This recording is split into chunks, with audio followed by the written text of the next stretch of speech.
Welcome to another episode of the MMA Lockcast. I'm your host, Manpreet, aka MMA Lock of the Night, and your boy on Twitter at MMALOTN. I should also be saying and your boy on Instagram at MMALOTN because I'm really picking up my activity on the IG side of things as well. But this week, we are going over UFC Vegas 50, headlined by Magomed Ankalaev and Thiago Santos. I'd be surprised if Ankalaev doesn't find himself in a title fight if he's able to go out there and get a win this weekend. And then on the flip side with Thiago Santos, you'll be able to get on a 2-fight winning streak if he's able to get the victory here over the Russian Magomed Ankalaev. But a couple other fun fights sprinkled out throughout the card, man. I'm very excited for the majority of this card. We got Alex Pereira versus Bruno Silva. We got Song Yadong against Marlon Moraes. We got Drew Dober against Terrence McKinney. We got, what other fights we got here? Sabina Mazo versus Miranda Maverick. A couple other fights here. I want to shout out a couple more because, again, I feel like this is a damn good fight night card. Khalil Rountree against Carl Robertson. Alex Caceres against Sodiq Yusuff. The names keep coming. The entertainment value keeps coming. And I think that this card will more than likely deliver once we see it go down. But the first thing we always do before we get into anything in the podcast is the accountability, is the transparency, talking about our last bets, talking about the last picks from the last event from UFC 272. And we ended up with slight profit on the event. And I believe I also, let me just make sure I get this right. I didn't do too bad with the predictions either. Let me just quickly see where we're at for that. We got 2-1, 2-1, 3-1, 3-2, 3-3. Cannetti and Nchukwi won that fight. 3-4. Yan Xiaonan won that fight. 4-4, 5-4, 6-4, 6-5, 7-5, 8-5. So 8-5 on prediction. Not bad. Not bad. Again, the Yan Xiaonan fight could have gone either way, and the Cannetti and Nchukwi fight definitely should have gone to the Cannetti and Nchukwi side. So let's get into the actual bets, though. We'll start off with the lock of the night play, which hits first fight of the night. Dustin Jacoby starts off a little slow, then ends up picking it up in the second and third rounds, taking home a decision victory. We find out afterwards that he had injured his foot or his legs or something and was not able to do cardio, and that's why he didn't throw almost no kicks in that fight, which is something that he was very much known for. I was very, I was sweating a lot, especially considering how little kicks he was throwing in that fight, as I thought that would help him kind of establish his range and his distance management. Luckily, his veteran instincts pulled off, especially in that third round where he's able to control Oleksiejczuk up against the cage and really just wear on him and make it look good for the judges, allowing him to take home a victory and allowing us to cash that lock of the night play. Again, 4 units at minus 194, cashes for plus 2.06 units, so good win there. Let's talk about the other win. We had 1 unit on Rafael dos Anjos, who went out there and did what he needed to do. Good job for him, defeating Renato Moicano via decision, although it got a little scary in that 5th round. And then on the flip side with Colby Covington, come on, guys. If you're trying to make a case for Jorge Masvidal, y'all are berserk. Y'all are crazy. Colby Covington was going to go and do that no matter what. And again, I get it. Masvidal clipped him in that 4th round. Oh my God, he clipped him. But that seemed to happen in almost any fight, any 25-minute fight.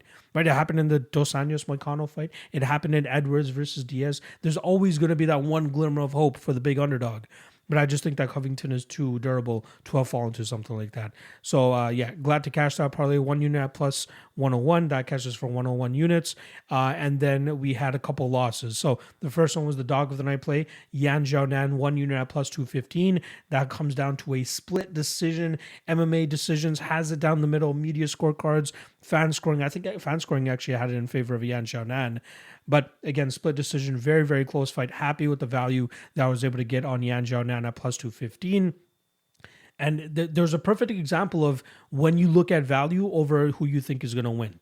And this past weekend was the perfect example of that, where you have Yan Xiaonan plus 215 underdog. Everybody's like, Marina Rodriguez is going to win, doesn't matter. And she wins. But she wins in a very close fight that could have gone either way. And then on the flip side, Takeru Lumbeka versus Tim Elliott, a fight that I had no action on because I was obviously aware of how close that fight actually was. And that shows you where the value lays, right? Obviously, the people taking the Tim Elliott side saw the value in how close this fight could potentially be, and they get the bounce their way. They get to cash their tickets. Everybody parlaying Ulanbekov is like, oh man, I didn't see that coming. What do you mean? His first 2 fights were super close. Again, that's what I mean by value. When you see a fight that close, taking the plus money is not that bad of an idea. There's other spots that you can go out there and parlay. You can parlay fucking Rafael Dos Anjos. You can parlay Colby Covington. You can parlay Dustin Jacoby. Because I thought those fights were much wider than what we saw from the Ulanbekov and Elliott fight. So yeah, if you're sitting on Monday with the crashed ticket that included Ulanbekov, you heard it all week from people saying that it was going to be a close fight, and you still took the shot on the favorite there, the hefty favorite on Ulanbekov. Either way, -1 unit on the dog of the night play. Then we had -1.5 units on a little bit of a degenerate parlay that I put together. It had Covington, which cashed, Holland that cashed, Hardy and Spivak fight doesn't go to decision that cashed, and then the last play that crashed was Smith and Klein fight doesn't go to decision. Plenty of finishing opportunities from both guys. To me, it looked like Klein was just trying to hold on to his job. I believe he lost 2 straight fights, and even though he took the fight on short notice, it seemed he wanted to do whatever it took to secure that his position in the UFC by clinching Devontae Smith up against the cage, even after having him hurt on numerous occasions. So that was -1.5 units there. All in all, plus 0.57 units on the night, 8% ROI. Again, happy to end in the green, but we want more bags than just 0.57 units. I did cash a couple Hail Mary parlays as well. Shout out to the guys on the Patreon. Cash on the pay-per-view parlay for the patrons as well, which is a parlay chosen by my patrons. I put a certain percentage of my Patreon take on that parlay. If the parlay cashes, I send the winnings to a random Patreon member, which is exactly what I did yesterday. So shout out to the guys on the Patreon, which is great because that leads me to my next segue, which is, or segues me to my next topic, which is the Patreon. $5 a month. Link is in the description below. Best value you're going to get on the market. I put a ton of work into that best bets and props article, early access to these breakdowns, prize picks tips, a great Discord community, the pay-per-view parlay for the patrons where I give back to all you guys as well. And then I have this experiment that I'm actually working on. I haven't talked to anybody really about it other than a couple of folks and obviously everybody that's on the Patreon, but it's the Kelly criterion. If anybody's familiar with that, I've heard about it a lot in the past, never really took it and put it into my style of betting, but there is an experiment that I've been trying since the beginning of the year with the Kelly criterion and the picks and the percentages that I'm putting out there. Right now it's after 6 or 7 events, it's up about 1.5 units. The one big swing was having a ton of units on Dennis Bonder. Obviously a couple of events ago that crashed obviously with Malcolm Gordon getting the finish there. But if that had cashed, Kelly Criterion would probably be sticking at about plus 12 units on the year as well. Again, I'm not trying to tout that. It's just an experiment. Even if you guys want to go on Bet MMA Tips and look it up, it's under Kellock, Kelock. That's on the Bet MMA Tips. I'm only on there for that to track it. And if it does well, no, I'm not going to flip on over to that Bet MMA Tips and keep going on with that. I will take those the things that I've learned from using the Kelly and place it onto my own, and hopefully that will start to make things better as well. But for now, I'm going to keep going with my regular style of betting for my official picks, and then the Kelly betting is just going to be something separate. Again, no official picks there, but more so an experiment than anything. All of that can be found on the Patreon. Link in the description below, $5 a month. And again, obviously, early access to my official plays. Already have the Lock of the Night play placed. Already have another parlay placed. Dog of the Night is just waiting on price changes right now. And once the odds get better on the specific play, I'll be pulling the trigger on that. More than likely, by the day I send this out to the public or give my picks to the public for free on Friday, this parlay is, or the parlay and even my Lock of the Night play more than likely won't be at the same odds that I got them at. So the sooner you guys hop on them, the better they'll be. But again, the picks are just a cherry on top for my Patreon. The Patreon is mainly early access and getting way more in-depth analysis about a lot of these fights. And then lastly, shout out to Coolbet, coolbet.com. Use promo code MMALOTN2. That's the number 2. They'll match your initial deposit up to $200. And great website. You can parlay props. Usually they have kind of inaccurate lines at times that you can take advantage of. So that's something positive about them as well. And they've been nothing but good to your boy as well. So shout out to Coolbet. Again, promo code MMALOTN2. That's the number 2. They'll match your initial deposit up to $200. All right, let me quit the jibber jabbering. I feel like this intro is going on forever, but I had a couple things that I need to explain. I had a couple things that I need to get off my chest, but let's get right into the breakdowns. I'll see you guys on the flip side for the outro. Azamat Murzakanov versus Tafon and Nchukwi. We got minus 165 on Murzakanov and plus 145 the return on Tafon, Don, and Nchukwi. I'm not 100% sure if Don is Tafon's nickname, but it would be damn cool if it is because it flows so perfectly. But in regards to this matchup, he is now fighting at light heavyweight for the second time in a row. Last time around, he was successful in his trip to the octagon, taking on Mike Rodriguez as a minus 120 favorite and pretty much mopped the floor with Rodriguez for the majority of that 15 minutes, taking home a decision victory. Before that was his experiment at 185 pounds, where he won his debut at 185 pounds against Jamie Pickett, but then followed it up with the stinker against Junyoung Park, where he ended up losing that fight via majority decision. He also got a point taken away in that fight as well. Regardless, one thing that we saw in that fight was his speed just didn't really hold up at 185 pounds, and Park was able to get to the punches a lot quicker than him. And then the longer that the fight went on, it seemed like Nchukwi's gas tank was really starting to slow down, and Park was able to take over with takedowns and clinch control later in that fight, allowing him to take home that decision victory, like I said. But the fight against Rodriguez, I hope it doesn't push people too far back onto the Tafon side, because that was a great stylistic matchup for him, right? He was able to use his pace he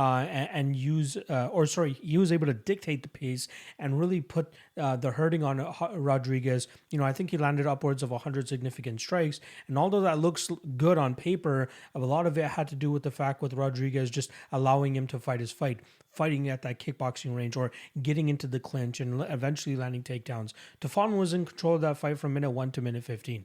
No ifs, ands, or buts. But he's going to be facing some resistance here in Azamat Murzakanov, who's a great or solid striker in his own right, but he's very fast and his cardio is very good. And I think those are the two main things that Tafon is very much going to struggle with in this situation. Azamat, when he knocks his opponents out, which he's done time and time again, he closes the distance very quickly, uses his overhand right more often than not, and that's able to land on the chin of his opponents, dropping them to the floor, and he more than often follows up with some ground and pound. But he has power in both hands, right? We saw him knock out his Contender Series fighter, Kershell, I believe his name was. I might be off on that. But either way, he knocked him out with the right hand left hook, and it was a beautiful combination which ultimately ended the night of his opponent and earned the contract for Murzakanov as well. Murzakanov has had a couple fights fall off now, but I'm glad that we'll see him, knock on wood, we'll see him this weekend, and hopefully he can go out there and show us what he's actually made of. The guy's fun to watch as a light heavyweight, right? He's not a huge light heavyweight. He's very mobile. His cardio is great. We saw him go up against Guto and Assange a couple of fights ago in an open weight tournament, and he was able to land the takedowns when he needed it. Obviously, the size was a huge discrepancy there, but it didn't really falter Murzakanov in terms of trying to land those takedowns and drag the fight to the floor. And I think that's what he's going to be able to do here against Tafon in terms of, you know, he can strike with him for a little bit if he wants, but there are often times where you see Tafon kind of overextending on shots and really just putting a lot of power into those shots, which I think would be perfect counter opportunities for Murzakanov to land takedowns or even push him up against a cage, have some success in that spot. I think Murzakanov will do a good job in terms of wearing on Tafon early in this fight. Again, cage clinch or even takedowns. And then the longer that this fight goes, I think we'll see Murzakanov really start to, you know, put it together with the takedowns and ground and pound on top. And I think he'll eventually finish him later on in this fight. I think Azamat has a solid solid potential and solid ceiling inside the UFC, especially considering how agile he is, right? That he moves very well. He's very much bouncing on his tiptoes a lot and is able to kind of blitz in and out of his opponent's range. Even when his opponent is kind of throwing in return, he does a good job in terms of backing off and not really sustaining too much damage. And I think that he'll be the faster of the two here, which will help him kind of get away from the big strikes of Tafon. And then that should help him in with his counters, whether it's with the striking or whether it's takedowns or the clinch. So I do really like Murzakanov here. Kind of surprised at the line at where it's at. I don't know if there's people that are naysayers of Murzakanov and think that he's not the goods. I think he's kind of the goods, but I still want to see him go out there and perform. You know, it's been a long time. I believe it's been several months now since he stepped inside the cage. For the Contender Series to earn his slot inside the UFC, and then he had 4 fights fall out between that time. So I want to see him go in there, get his feet wet once again, and then go out there and secure a victory. And maybe then we'll see like the minus 250s, minus 300s, as we're normally seeing on OVs. You know, I mean, Murzakanov, those types of guys. But yeah, I like Azamat here. I think he outworks Tafon over 15 minutes, or he potentially finishes Tafon late in this fight. So as an official prediction, I will go with Murzakanov via decision, which is currently sitting at plus 320. I think that's a great line, a great value, especially if Murzakanov goes out there and fights the way that I think he's going to. And that's similar to how we fought Guto and Assange. You want to stay away from the big pound of him? He took him to the ground. He grinded him out, had some success on the feet as well. But I think the majority of that win condition is going to be with the grappling. So I'll go Murzakanov, and I'll take him to win this fight via decision.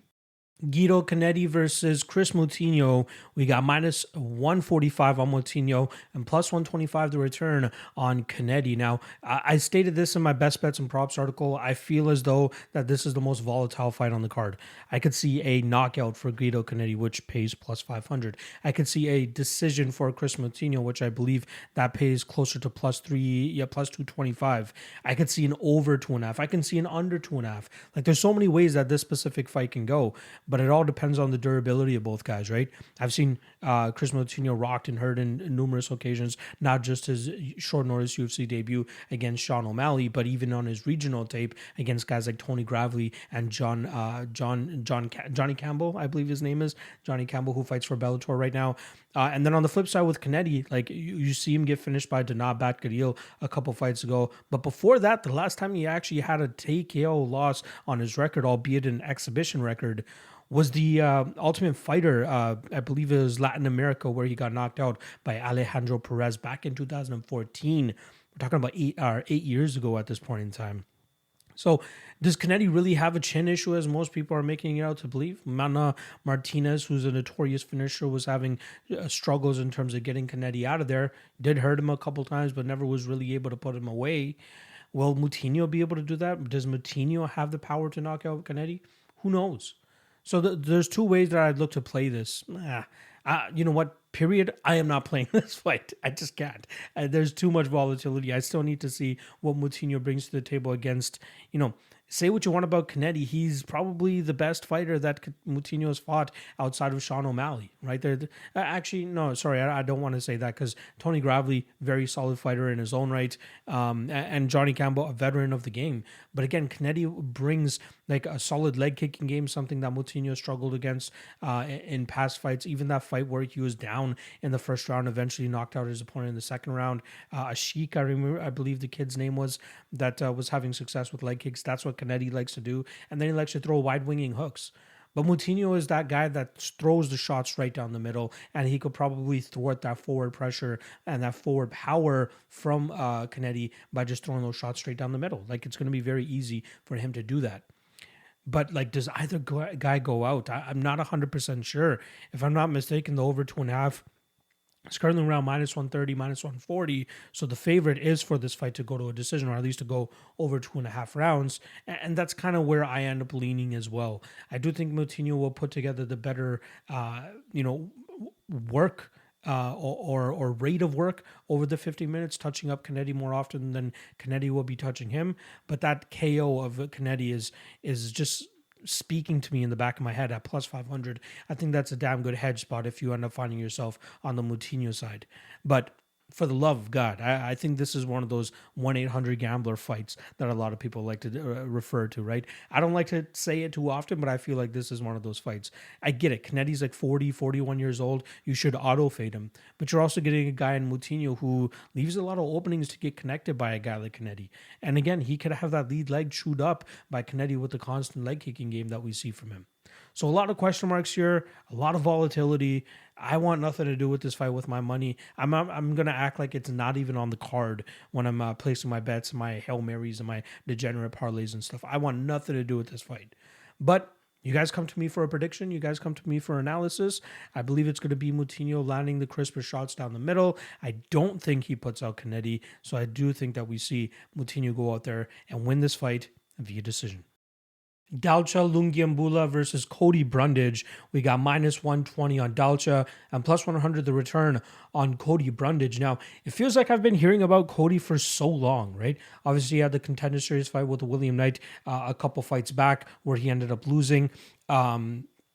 But even before that, we've been hearing about him. And I think it's mainly because of his relationship or the fact that he's the husband of former UFC fighter Amanda Cooper.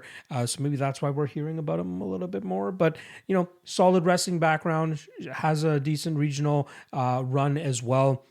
But it seems once he starts taking steps up in competition, he starts to fall flat, right? Obviously, the William Knight fight, he got a good position. I believe he got him to the ground, but there's a lot of stalemate where William Knight was just successful in terms of holding him. But then once they got back to the feet, Brundage tried going for the takedown again and left his head exposed completely to get elbowed to crap by William Knight that night. And then we saw him go down and take a loss there. He bounces back with the victory on the regional scene. I believe it was for LFA. Where it was 1-1 going into that third round, and he was a -300 favorite in that fight. Don't get me wrong. But then it managed to find, I believe he got a TKO from on top. No, sorry, he got an arm triangle choke in that third round and was able to get his hand raised that night. That set up his ability to take a short notice fight against Nick Maximov back in September at UFC 266, and Maximov just pretty much had his way with him in terms of landing takedowns when he needed to and just grinding out Brundage on the ground. Now, we can give Brundage, the benefit of the doubt, given the fact that he took that fight on short notice, but I think that's kind of what we're going to continue to get from him, right? On the Dalcha Lungiambula side, he's 2-2 in the UFC now. Hasn't really panned out to be that killer that a lot of people expected him to be, especially with coming over from EFC as a champion. But, one of those losses, we can chalk it up, right? He lost to Magomed Ankalaev, who obviously headlines this card as well. But the other loss was to his now teammate, Marc-Andre Barriault. Dalcha Lungiambula has gone over there to Sanford MMA now to try to, provide one more career resurgence for himself, or at least spark a resurgence in his career, especially considering he's getting up there in age now at 35 years old. I trust that they've instilled a solid game plan in him. When he's not going out there and sparking opponents, he does a good job in terms of engaging in the clinch, dragging them to the ground, and controlling them from on top, just as he was able to do against his last victory against Marcus Perez. He could do the same thing here against Brundage, right? On paper, Brundage is the better wrestler, but some of the wrestling that I've been seeing from him leaves my head scratching, right? I feel like Dalcha could absolutely take advantage of those situations. And then on the feet, I feel like Dalcha's power striking ability will allow him to kind of dictate the pace of this fight, and Cody Brundage might get a little bit flustered and kind of hesitate in terms of trying to close the distance and trying to get any good success offensively going, by being intimidated. It's going to be very tough for him to do that against a guy like Dalcha, who throws with a ton of heat in a lot of his strikes. The cardio is a question mark for both guys, right? I don't know if Cody really has a significant cardio advantage to the point that he's going to grind Dalcha into the mat and eventually finish him late in this fight. It's a scenario, but I feel like it's still a very volatile fight for both guys. I do lean on the Dalcha side, though, because, we've seen him go up against levels in competition. We've seen him not really choke too much against guys that he should beat, right? Like the Marcus Perez type of thing, whereas Cody Brundage, it doesn't seem like he's putting it together yet. He could, right? Again, with the wrestling background that he has, that's usually the best base for MMA. But if he can't go out there and establish it, then I think he's going to fall into some trouble. But the one thing that I think will be constant in this fight is grappling. And with grappling, I think that we'll see the fight start to get pushed over the one round mark, the second round mark, and maybe even go the full 15 minutes, right? The over 2.5 is currently sitting at minus 115. I kind of like that. I know Dalcha is scary and he has crazy knockout power, but if this fight's going to be taking place in the grappling and the clinching, I could absolutely see this going over that 12.5 minute mark. So I like the over 2.5 here, and even as a specific fight or fighter and method of victory would be the Lungiambula via decision at plus 400. I don't think that's a bad spot, right? He's beaten Marcus Perez via decision. I believe he finished the Quan Townsend late. I could be off on that, but again, Brundage is historically difficult to put away. As long as he doesn't leave his head out there on a platter like he did against William Knight, I think this is just going to be a lot of clinching, a lot of back and forth, and a lot of jockeying for position, which should bring this over that 2.5 round mark. So I'd go over 2.5, but in terms of an official prediction, I'm going to go Dalcha Lungiambula via decision. Miranda Maverick versus Sabina Mazo. We got minus 280 on Fear the Maverick and plus 225 the return on Sabina Mazo. Now, unfortunately, this seems like it could be one of those loser leaves town types of match, especially considering that both of these women are on 2-fight losing streaks. You can say what you want about the questionable decision in the Miranda Maverick and Macy Barber fight from a couple fights ago, but at the end of the day, it still shows a loss on her record, and hopefully that doesn't impact the UFC's decision to cut her, especially if she ends up on the losing end in this fight. Luckily, though, as a minus 280 favorite, I think it's more than justified that she's the heavy favorite in this fight, considering how she can approach it and the advantages she's going to have over Sabina Mazo, who has turned out to be a bit of a bust since coming over from the LA face scene with a ton of hype around her name. She's amassed a 3-3 record, dropping her UFC debut to Marina Moraes, was able to pick up a couple wins, but is now finding herself on a 2-fight losing skid in 2 very tough fights.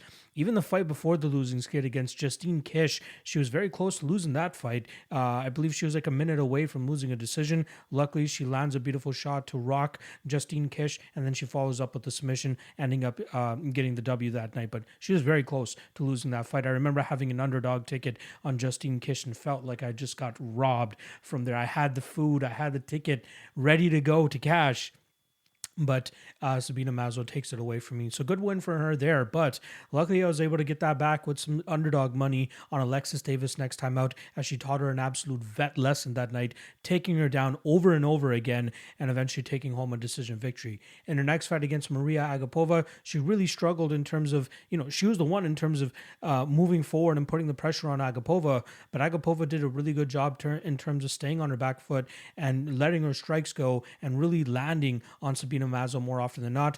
And then eventually in that third round, we see her catch a beautiful, it was a club and sub. I believe it was a right hand that rocked Sabina Mazo, actually dropped Mazo. And instead of following up with ground and pound, we saw Mazo go out there and just go after the neck immediately. Absolute savage mode there from Maria Agapova to be able to get the victory that night. Now here against Maverick, I just think Mazo is going to struggle, right? Mazo needs to be at kicking range, kind of keep her opponents on the outside. That's where she has her most success. Whereas here with Maverick, we know Maverick's going to be able to either close the distance, land takedowns if she needs to, or just crash the pocket and get her own strikes off. And I think that's going to ultimately hinder the confidence of Sabina Mazo. According to Sabina Mazo's IG, it looks like she's really been training her wrestling and trying to sharpen up that part of her game, but I just don't know how much of that is going to fare in the fight here and how much it's going to matter. Because of the way Miranda, blends her full MMA game together, I think she can, open up those takedowns by letting her hands go first and then eventually shooting for a takedown. I love the fact that Miranda Maverick actually moved her camp up to Colorado. It's been a couple fights now, and she just surrounded herself with veterans of the game, right? Tisha Torres, Raquel Pennington, Jessica Aguilar. I know she's not in the UFC anymore, but she has a ton of wisdom to pass down to a girl like Miranda Maverick, who still has a ton of untapped potential. I love the move for her. I think she's going to go out there and show us that, she's a much better fighter than what she showcased in her last fight. And I listened to an interview of hers recently recently where she talked about the Erin Blanchfield fight and felt like she got down on herself a lot, especially after that first round. And it was the first round she had ever lost in her career. And then from that, it was just an uphill battle for her. And I feel like going into that mentally, or coming out of that mentally, she's gotten stronger, and it should show off in this fight against Sabina Mazo. I'd be surprised if Sabina has much success here, and I'd be even more surprised if Miranda Maverick stays in that kickboxing range and allows Mazo to get her strikes off. I know Mazo will have a bit of a height and reach advantage in this spot, but I don't think it's going to matter much, as Maverick will more than likely be able to crash the pocket, land takedowns, get this into the clinch position, and eventually drag this fight to the ground. There is a bit of a chance that Maverick could find the finish, so if there's a big plus money beside her inside the distance line, I might take a little bit of a poke, but I think she's more than deserving of being at this minus 280 price line.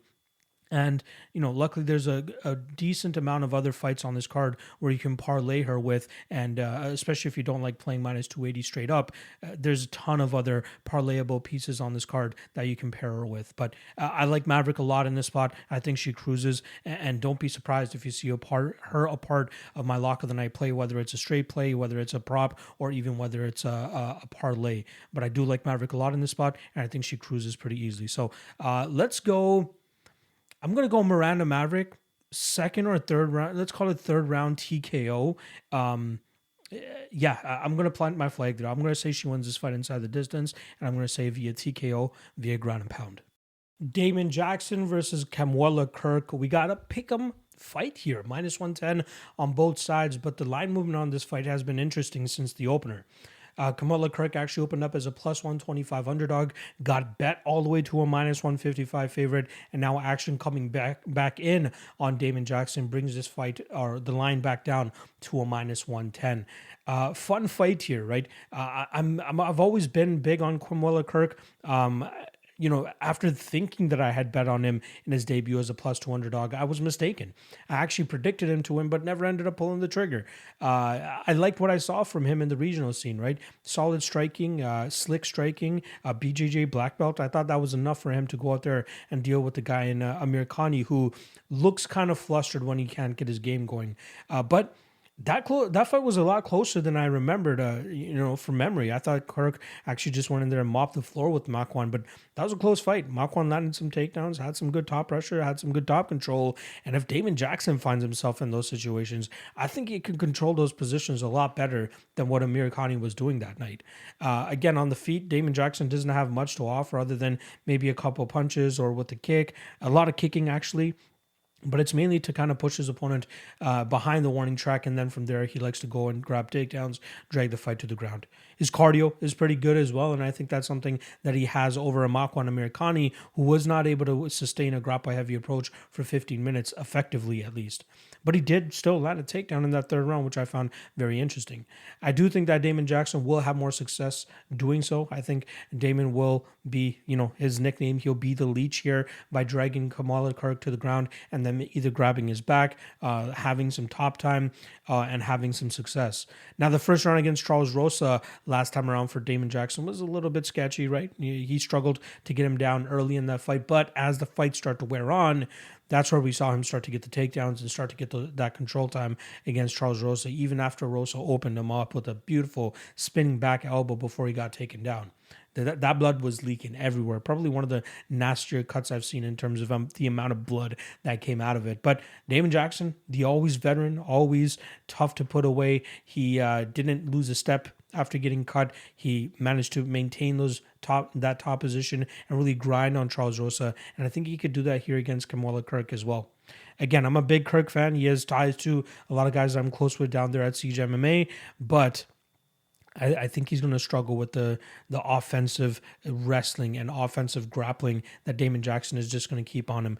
Like, he is pressure, and I feel like Kamuela will not have as much success dealing with that pressure as past fighters have had against Jackson. So I'm going to go Damon Jackson. I do think that this will be quite a back and forth fight. I think both guys will have their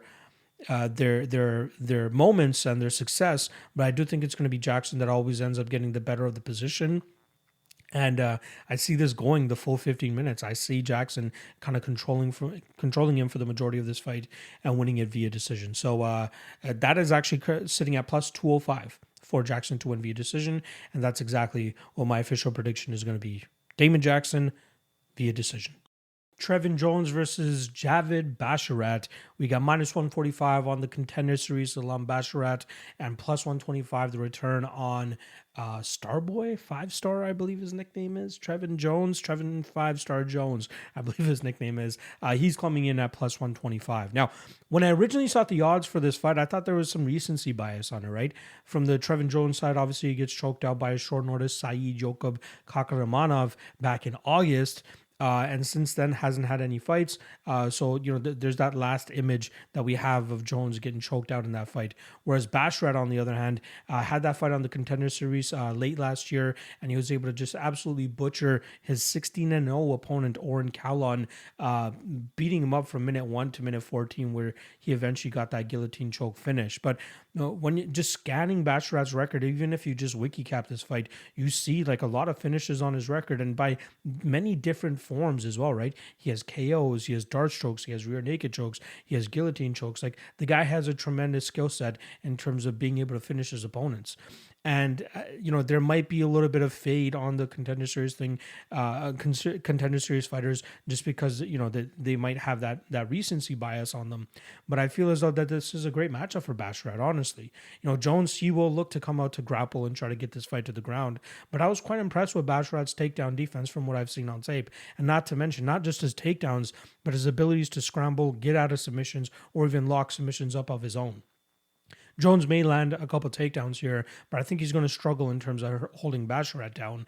And we saw last time for Jones, when he goes out there and tries to have a grapple-heavy approach, he starts to slow down, right? He was very much taxed going into that second round, trying to control Saeed up against the cage, trying to get Saeed to the ground.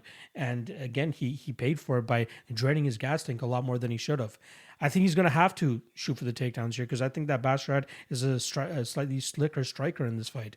He has that a good idea of how to use his range effectively. He's usually all the way in or all the way out. He likes to chip out his opponents from distance, use leg kicks as well. And then when it gets into the grappling range, he looks for submissions more often than not. So if Jones is slacking at all, or if he goes in there for a desperation takedown attempt or something, he might have to watch out for his neck, because Basharat might be able to snatch something up there as well. Basharat, normally from the London Shoot Fighters gym, if I'm not mistaken, that's where Michael Page is from originally.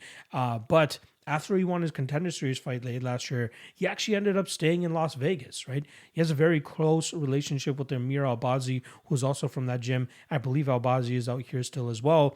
But Basharat has mainly been training at Extreme Couture, so you got to believe he's had a ton of great training partners to go out there and drill takedown defense with and drill his game plan with, but not to mention the coaching staff that should help him kind of deal with a guy like Jones, who's going to be looking to shoot more often than not. So I do like the Basharat side here. This is more of a just sit back and wait type of thing, though. I want to see him deal with a guy like Jones first, right? I have some question marks about the level of competition he's dealing with on the regional scene, and now he's going up against a legit guy here in Trevin Jones. Let's see if he can go out there and back that minus 145 price tag, or maybe even make it look like a steal and make it look like a minus 300 performance. But couple spots I like. Javid, again, I just want to wait and see how that plays out. But the under 2.5 at minus 125, I could see some violence in this fight, or even the fight doesn't go to decision at minus 150.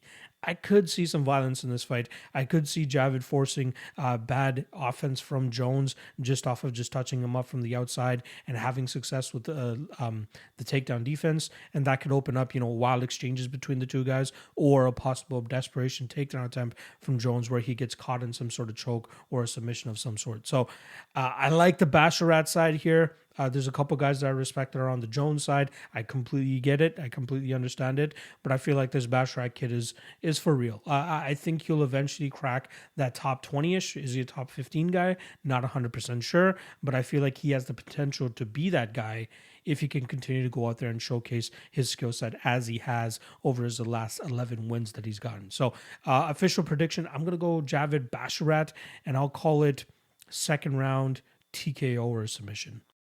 Jillian Robertson versus JJ Aldrich. We got minus 135 on Robertson and plus 115 on JJ Aldrich. Now, this line has been coming in over the last couple days because Aldrich was closer to plus 140, and now she's dropped around to that plus 110 range because a lot of love coming in on her, and rightfully so, in my opinion. However, there is one big kind of question mark that we have here in regards to how JJ Aldrich is going to deal with the grapple heavy attack. Because the last time she did was against Juliana Lima, which was, let me just get the exact date here because that was a long time ago. And I feel as though she's definitely sharpened up her skills since then. That was way back in 2016, December of 2016. So we're talking about 5 years ago. And now, since that fight, she's put together a 6-2 record, with her only losses coming to Macy Barber and then Sabina Mazo, where she was getting very much outclinched in that fight and having to deal with the heavy knees of Sabina Mazo in that spot. But since that Juliana Lima fight where she gave up 4 takedowns, she's been able to stuff 13 out of 15 takedown attempts from her opponents, but I don't think any of them have that kind of takedown tenacity that Jillian Robertson has, which is the big question mark in this spot, right? But on the feet, JJ Aldrich does good stuff with her boxing. She's very active with her striking. She does a good job in terms of closing distance and landing her big strikes. She was having tremendous success against Macy Barber in the striking before Macy Barber finally woke up in that second round and finally found a finish of her own right. But beating up Poliana Vienna, who was looking to drag that fight to the ground over and over again, very sloppily, I must say. But JJ Aldrich did a good job. And even when she was on top of her and was in her guard, JJ Aldrich did a really good job in terms of staying safe and staying out of danger and eventually just landing some big shots from on top to eventually get the judges to give her the decision that night. I can see the same thing here, right? The interesting thing to note as well, JJ Aldrich is a teammate of a fighter that just beat Jillian Robertson 2 fights ago in Miranda Maverick. You got to believe there's some intel that's going to be shared between those two to aid JJ Aldrich in terms of getting her hand raised this weekend. We saw Maverick, beat up Jillian Robertson on the feet and even land takedowns and stay safe enough from on top while landing big strikes from on top to obviously get the judge's decision that night as well. And I could see JJ Aldrich possibly taking that route, right? If Robertson wants to fight on the ground so bad, and if she believes as much as she does off of her, that in her jiu-jitsu off of her back, then JJ Aldrich, she could have a field day on top by staying safe, maybe just playing half guard, trying to be heavy on top, trying to get the control time, trying to get the significant strikes. Like, that's all possible here from Aldrich. And then on the feet, I don't think it's as much of a blowout as Maverick against Robertson was, but I still do think that Aldrich will have the advantage there. I think she'll land the better strikes there, and I think she'll make it very difficult for Robertson to close that distance and get her own takedowns going. But if Robertson does get the takedown, she may only need one to just control JJ for the majority of that round, right? There could be a certain transition where she ends up getting the back of Aldrich, and then Aldrich just has to give up minutes there by defending the choke and ultimately giving up that round. So there is that big question mark, right? Again, the big question mark, like I laid out at the top of this breakdown, was we just haven't seen enough of the takedown defense from JJ Aldrich recently against somebody that's going to be going for it as much as Jillian Robertson. But I still end up on the JJ Aldrich side. She's been good to me in the past. Obviously, Castro as a dog against Poliana Vienna, whiffed as a dog against Macy Barber, although it did seem like she put on a good performance as a plus 200 dog that night. But got a lock of the night play on her and Lauren Mueller, cashed that. I passed on the Mazo, Casey, and Demopoulos fights, but I definitely would have hammered her in the Demopoulos fight in some of my parlays. Regardless, I do like the JJ Aldrich side here. I think she'll be able to keep this fight vertical when she needs it, and then when she needs to get the takedown and maybe even just get some control time on Robertson, maybe she goes for it late in the round with a minute left or something to just assert her dominance right off as the last thing that the judges see. Maybe that's what will help her to get some rounds.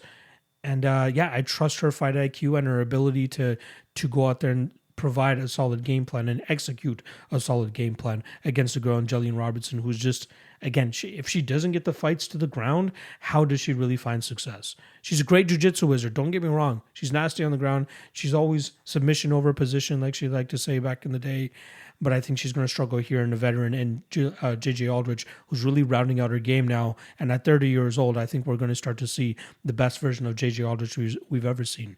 So I'm going to go JJ Aldrich, and I think she grinds this fight out. I think the over 2.5 is not too bad of a look either.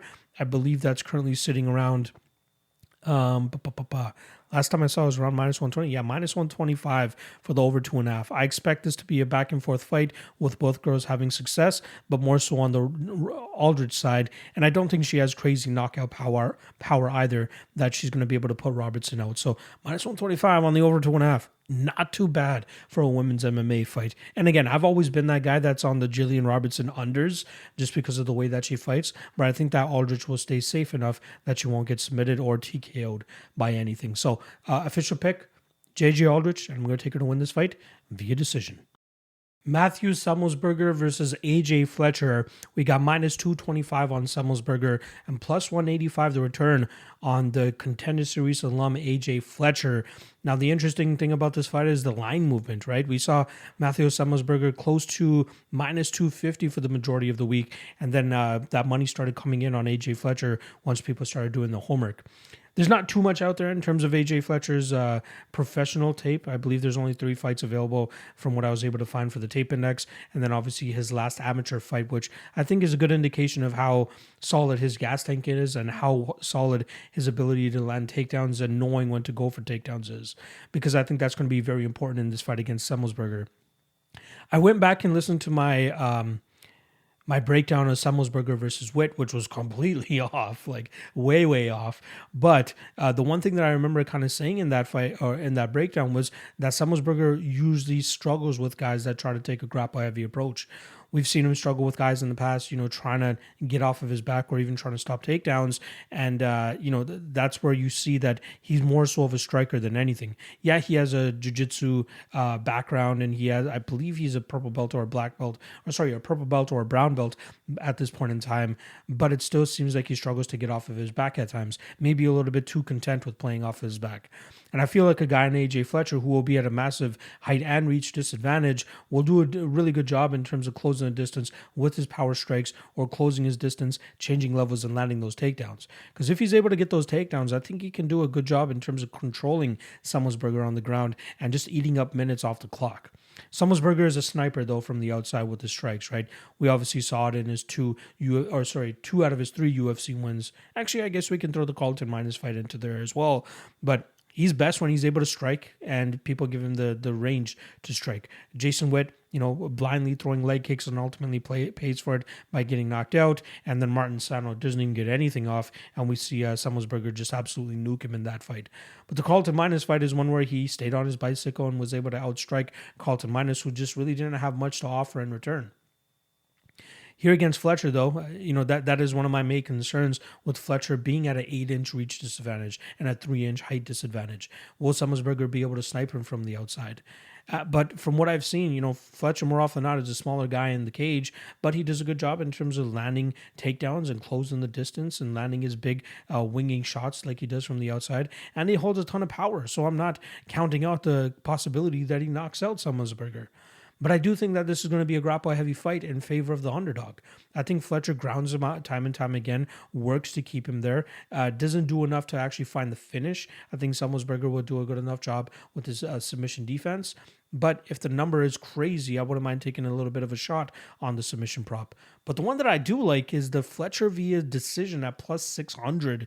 I know the majority of his wins have come via knockout, but I do expect him to kind of struggle to take out Semelsberger here. And I think he's going to try to slow down this fight as much as possible, push Semelsberger up against the cage, drag the fight to the ground, and then just control him from on top. So for me, I need to see a little bit more from Fletcher before I'm willing to part ways with my money and place a bet on him. But at plus 200, it's tough to dispute why taking a shot on him is a bad idea.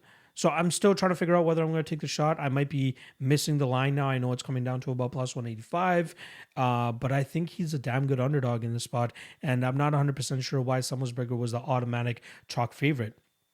We can't take too much from him just starching guys in 14 and 13 seconds like he did in his last 2 wins. What if it goes to 15 minutes and it's not Carlton Minus across from him? Will he still have as much success? Who knows? But I do still end up on the Contender Series side here by going with the AJ Fletcher side. And as an official prediction, I'm going to go with Fletcher, and I'll take him to win this fight via decision.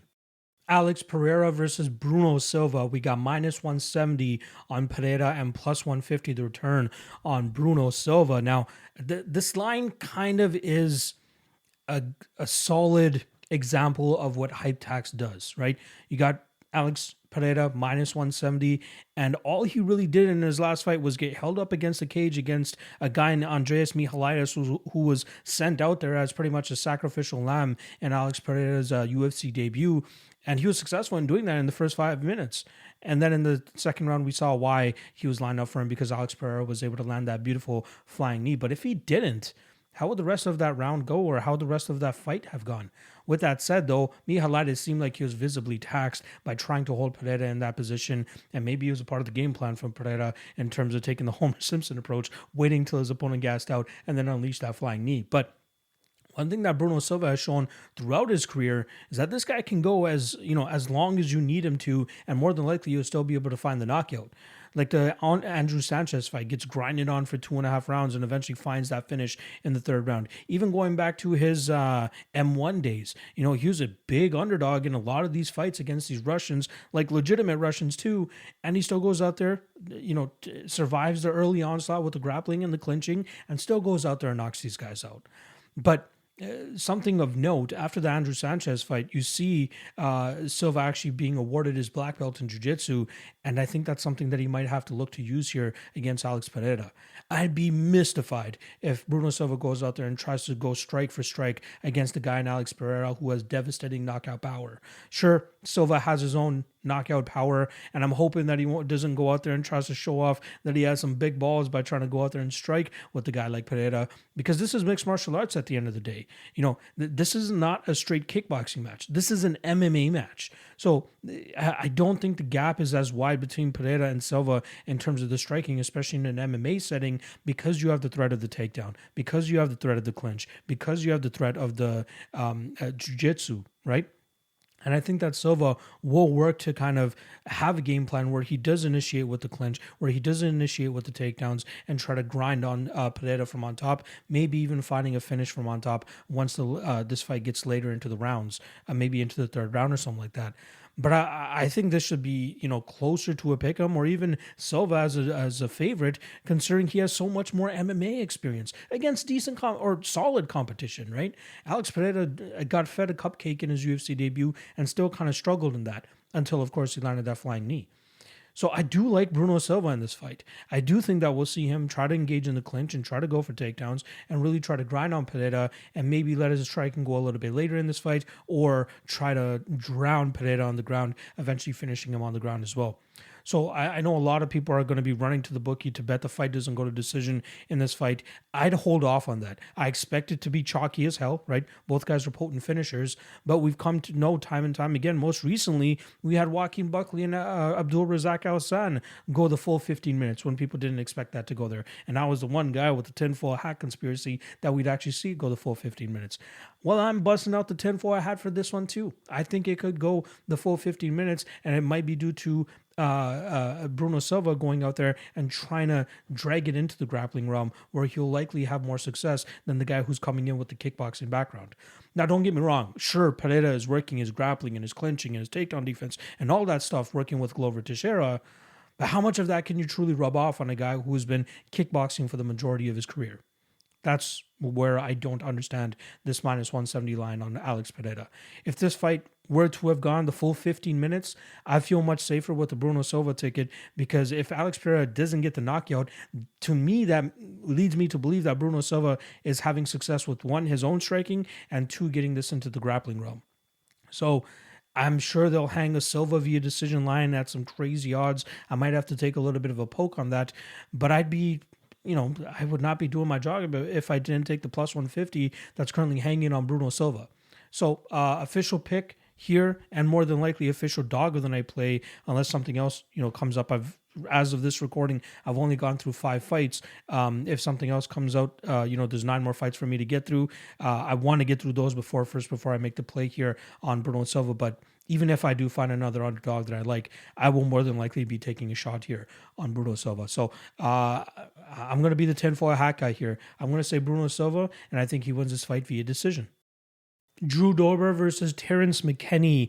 We got minus 180 on Dober and plus 155 the return on Terrence McKinney, who just fought, I want to say 2 weeks ago. Let me get the exact date here as to when Terrence McKinney stepped in and he was able to defeat Faris Ziem via first round submission. Didn't take any damage in that fight. That was February 26th. So it's going to be about, 2 weeks since he had stepped inside the cage again. Didn't take much damage from Ziem. That fight was on the ground before we even knew it. And then eventually he worked for that rear naked choke and got that finish.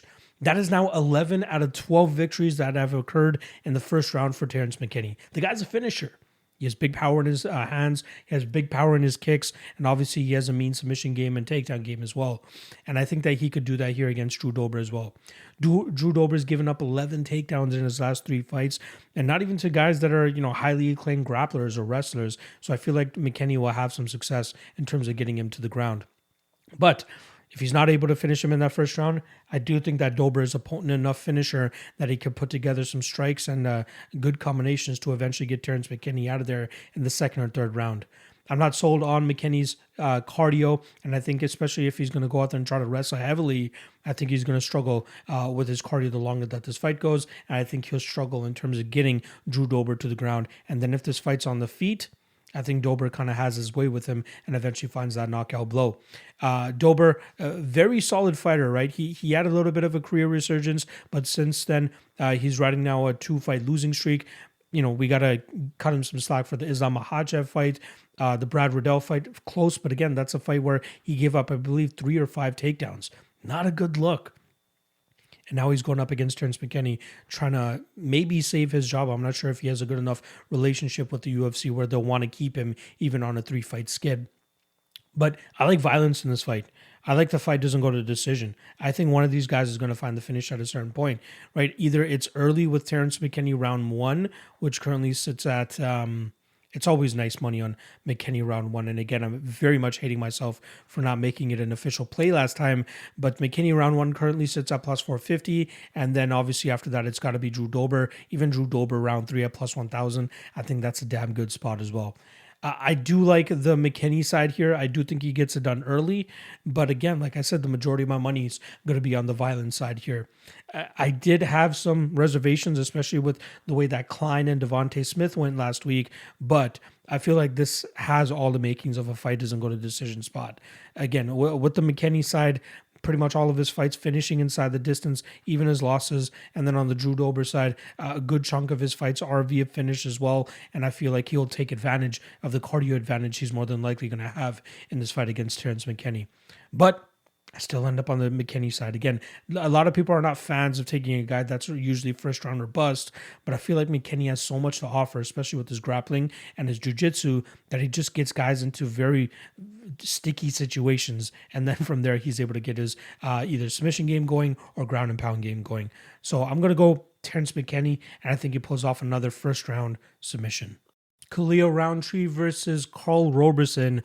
We got minus 130 on Baby K and plus 110 on Khalil Rountree. Interesting fight here, right? 2 primary strikers who like to throw down, like to knock out their opponents. But I got to believe that the Carl Roberson side is the more technical side here.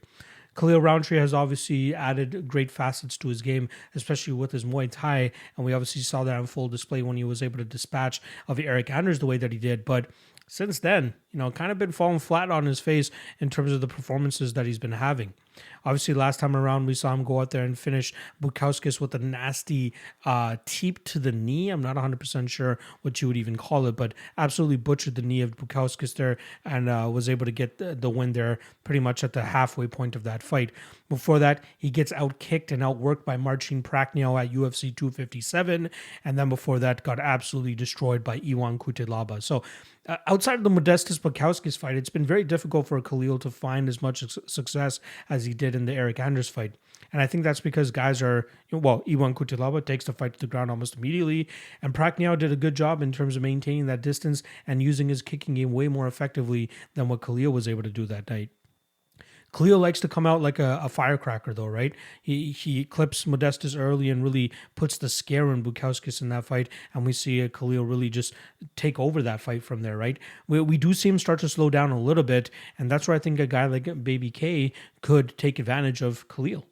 If Khalil wants to go out there and go balls to the wall right off the bat, I think that would be a bad idea against a guy in Carl who will do a good job in terms of nullifying the amount of damage that Khalil will have in those situations. And then as the fight starts to drag on, I think that we'll see Carl start to chip away at him with his kicks, maybe with some grappling and some clinching. I think that will absolutely be in the game plan for him, because it would be absolutely crazy for him to go out there and try to strike with Khalil Rountree, who has devastating knockout power, right? Why make it harder for yourself? Try to wear on him, put him up against the cage, drag him to the ground, and that's exactly what I think you can do here. Roberson's been splitting time now between Glory MMA in Lee Summit, Missouri, obviously at James Cross's gym, but more recently he's been at Nick Catone's gym up in New Jersey, which has kind of been his home for a long time. And those guys are great with game planning, right? One of his main training partners over there is Corey Anderson, who obviously we know he has a very grapple-heavy game plan in his own right whenever he goes out there and competes. And I wouldn't be surprised if he tried to instill that into Carl Roberson this weekend so that Roberson could take home another victory as well. I do think that Roberson is a side here. I'm not 100% sold on him yet, though, but I do think he is a side. I think the consensus out there about Roberson is very low, or at least the feeling is very low for him, just because of the last little run that he's been on, right? There was that whole Marvin Vettori debacle where like he missed weight and then they didn't get to fight a couple times. And then eventually when he did fight him, we saw Marvin get him out of there with a rear naked choke at the ending of that first round. The Brendan Allen fight, very bad IQ there in terms of playing the leg lock game against a guy who's much better at jiu-jitsu than him. And then obviously we saw Brendan Allen take home that heel hook at the ending of that first round. But this is a great stylistic matchup for him to prove and showcase that he's the better striker, which I believe he is, better technical striker, that is, at least.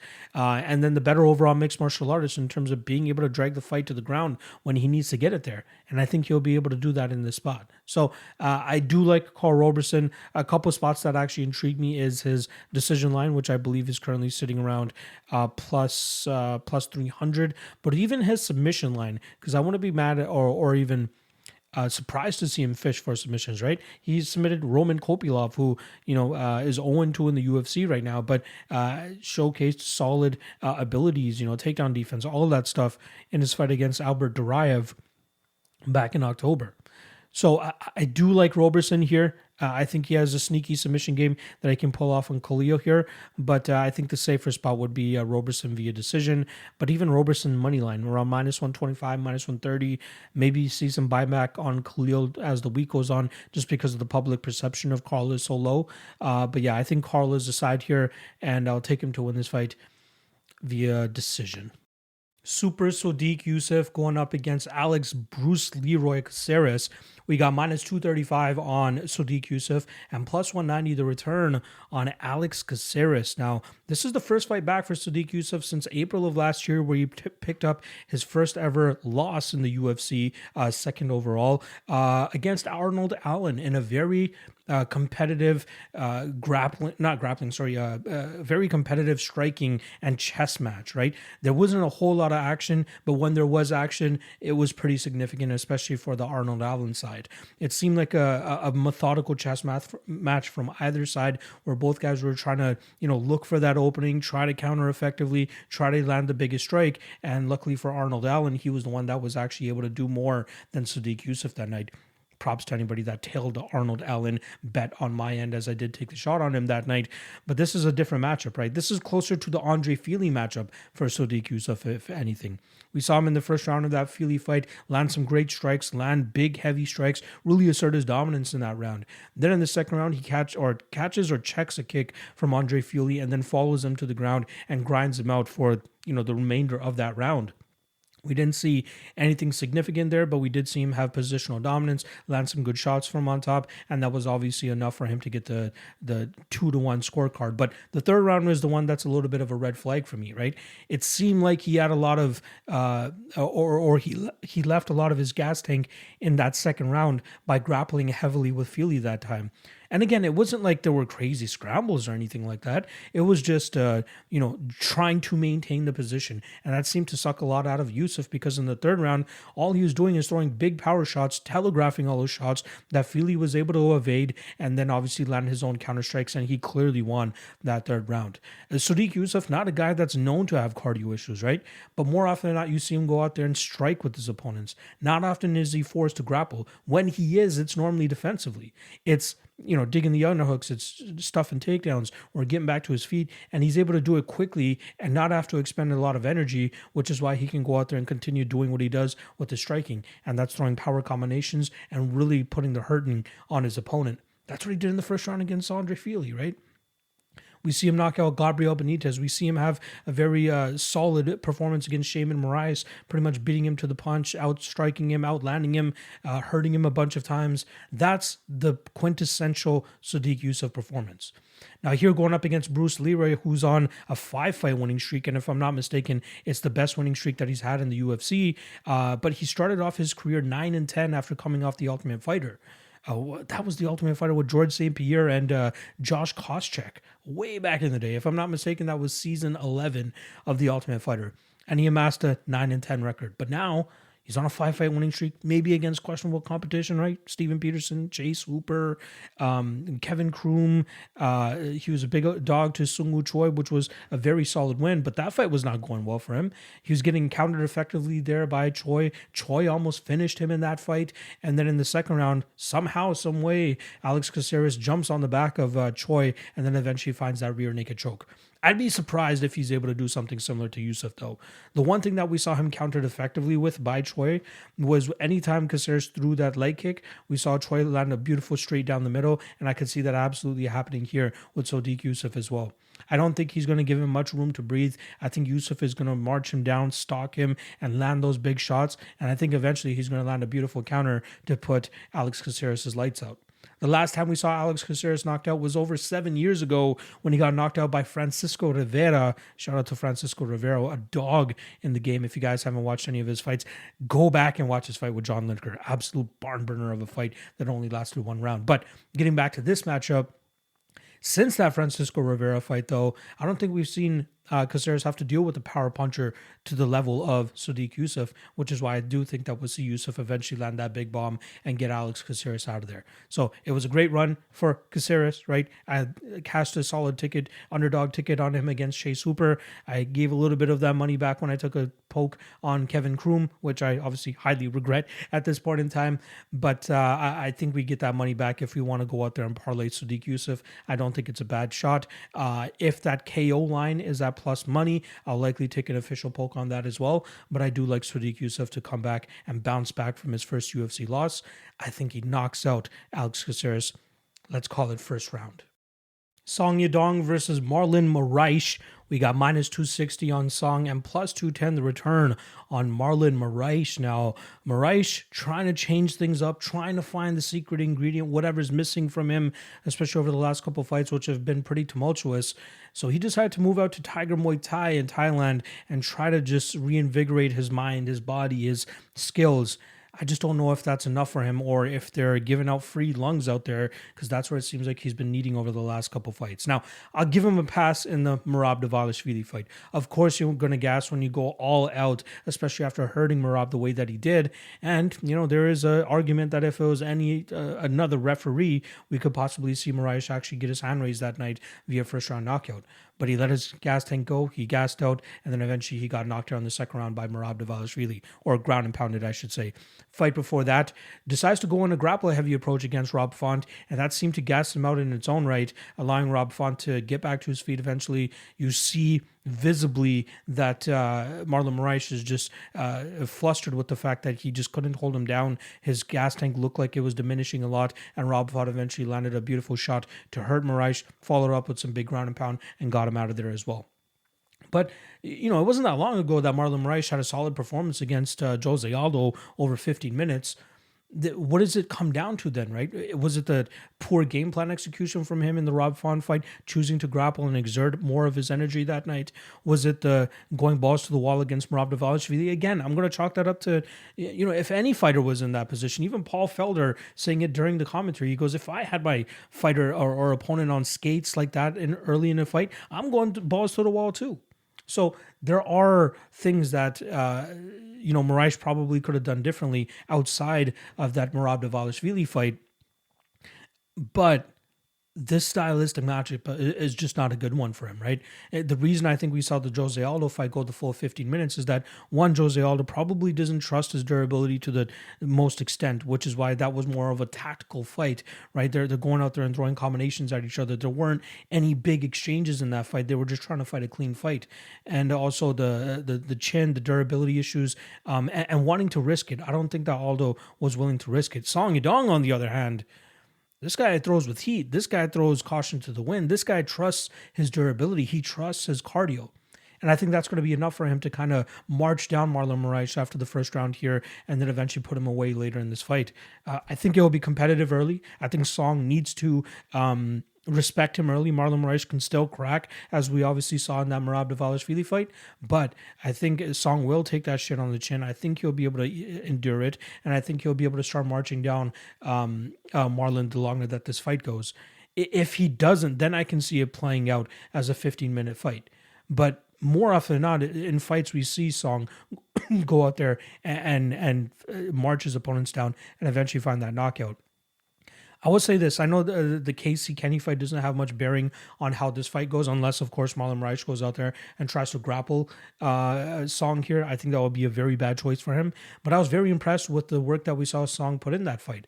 I thought Casey was going to win that fight pretty handily. Not like Casey was a lock of the night play for me or anything that night, but I still felt that he had a good enough game plan with his wrestling, with his scrambles. I thought he was one of the best scramblers in that division. But Song Yadong shut all that shit down. He did a good job getting back to his feet, stuffing takedowns, and letting his strikes go, and he easily won that fight.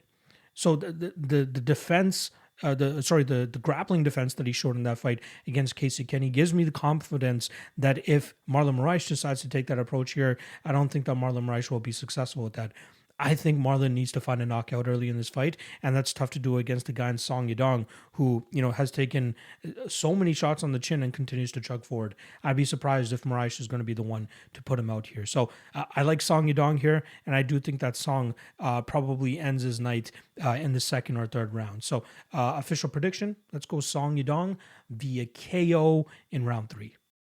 Magomed Ankalaev against Thiago Santos. We got minus 490 on King Magomed Ankalaev and plus 360 the return on Thiago Maheta Santos.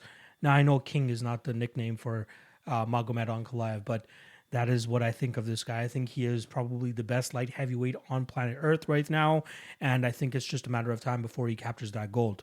Putting my bias aside to Magomed Ankalaev, I still think he goes out there and smokes this version of Thiago Santos. Thiago Santos has just really not looked much like himself, at least what we've kind of come to know of him from earlier in his career, right? The guy used to be a berserker, throw big shots out there, really try to put the hurting on his opponents and try to get them out of there. Big leg kicks as well. But he's really started to fade away from that, right? We saw him very tentative in the Alexander Rakic fight. We saw him land some good shots against Glover Teixeira, but just really not have enough of the grappling defense there to hold up against Glover. And he batted a pretty solid game against Johnny Walker in his last fight. That was a solid performance. I'll give him that. But I think that we were really seeing a muzzled version of Johnny Walker that night. So I'm not sure how much we can actually take away from that.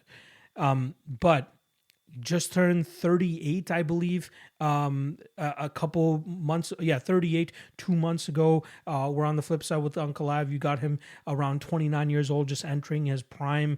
Thiago Santos, gotta believe the wear and tear is very much catching up to him. If you guys remember, he had that ACL surgery or double ACL surgery before the Glover Teixeira fight. And I think that's going to impact him a lot moving forward as well, especially against a highly rated fighter like Magomed Ankalaev. Thiago Santos, he can't just accept the fighter or his opponent setting the pace and setting the pressure like Alexander Rakic did. But I think that Magomed Ankalaev is going to force him to accept that, right? The Volkan Oezdemir fight, Volkan thought he could set the pace by just being the heavier striker and really putting it on Magomed. But Magomed had different plans. He landed a beautiful counter on him, eventually thwarting that forward pressure from Volkan Oezdemir, and he was able to take over the rest of the fight after he dropped him in that first round. Very good audibles and changes from Magomed whenever he requires it, right? The only real, outside of the Paul Craig fight, the only real blemish that we've really seen from him during the 7-fight winning streak is that fight against Nikita Krylov, where he drops that first round with relative inactivity. But after that, it puts it together with takedowns and cage control and really just putting the hurting on Nikita Krylov from pretty much every single position. The guy's a technical striker. Again, he may be low output at times, but that's why he has a high striking defense rate. And the fact that he's able to go out there and land beautiful counters and kind of set the pace with his own striking style. He's very clean. I know he got hit a couple of times by Volkan Oezdemir pretty clean early in that round when Volkan was trying to set that pace early in that first round, I should say. But it was just a matter of time before Magomed got his senses about him, got the range down, got the feel down, got the patterns of Volkan Oezdemir down, and that's where he was able to start to take over, ultimately dropping him in that first round and then taking over after that. I think the same thing's going to happen here against Thiago Santos. It might be a feeling out process early here, but I'd be surprised if Thiago Santos lands anything to the extent of knocking out Magomed Ankalaev. That guy has a chin of absolute granite. Seeing Volkan Oezdemir land the shots that he did on him, and Volkan's deaded a lot of guys in the past with just one shot.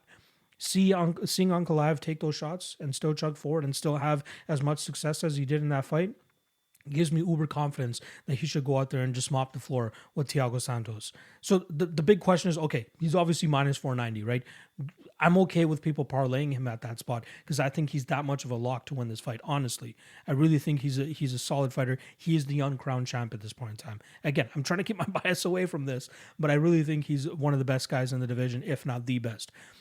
Does he win this fight by decision? Does he take a disciplined approach, which I think he should, right? Like, why does he need to go balls to the wall and try to get Thiago Santos out of there? This guy is trying to continue his winning streak, and he's trying to secure that title shot.